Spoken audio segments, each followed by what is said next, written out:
Abu Waqas, an uncle of Muhammad, traveled to China on a trade mission.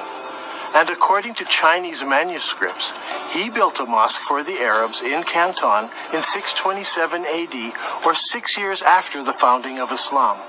This mosque does not face Mecca. It faces 12 degrees north of Mecca, meaning that it does not face Jerusalem either. Its Qibla passes south of Jerusalem. The next mosque was built in 641 AD, about 20 years after the founding of Islam, in the town of Fustat, just outside of Cairo. This mosque was rebuilt and enlarged several times, so that today the original foundation is no longer evident. However, a description of the original ground plan of the mosque survives, and the Islamic records tell us that the first Qibla pointed east, and later had to be corrected towards the south, towards Mecca. The next surviving Islamic building is the Umayyad Palace, built here at Humayma in southern Jordan. Around 700 AD, or about 80 years after the founding of Islam, the Abbas family built a large manor house here. This house had no special mosque area. Rather, the faithful would line up here in the courtyard to pray. This house has a Qibla direction, but it is not towards Jerusalem. The following year, a new mosque was built in Baalbek in Lebanon. Notice that its Qibla does not point to Mecca. 1 year later, the Umayyads built a large and impressive mosque here on the citadel in Amman, Jordan.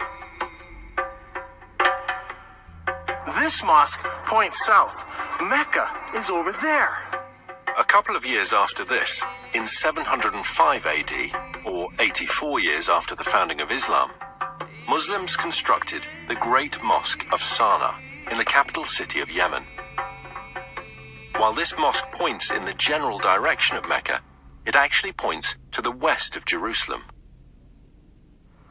The following year, in 706 AD, the Umayyad Muslim rulers built Khirbat al-Minya, a large palace complex in Israel on the shores of Galilee.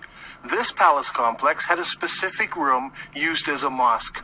According to the inscription set into a gateway, it was built 87 years after the founding of Islam by the Muslim ruler Al-Walid. This building and its mosque do not face Jerusalem. That same year, the Muslims also built the Wasit Mosque in Iraq. Originally, archaeologists claimed that this mosque pointed to Jerusalem.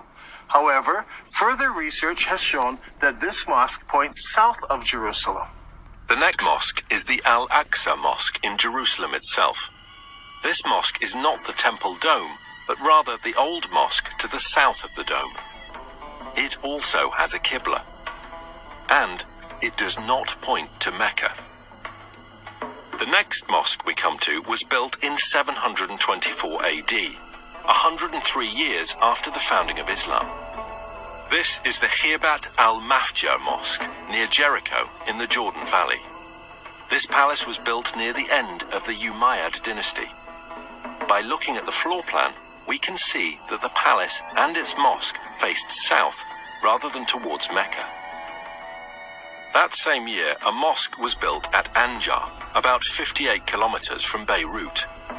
It was built near the end of the Umayyad period, and no more than 30 years later, it fell into ruins and eventually was abandoned.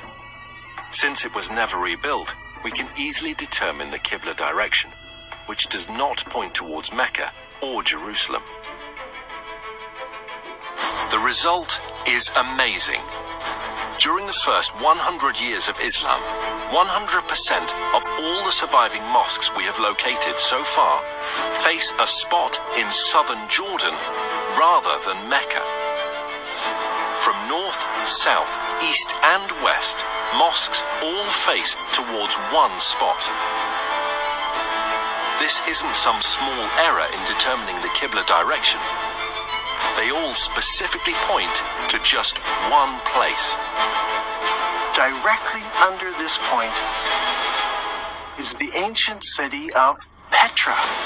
This is a city that is well known to us today. Could it be that Petra is the mother of all cities described in the Quran? It was the focus of the ancient Arab pilgrimage.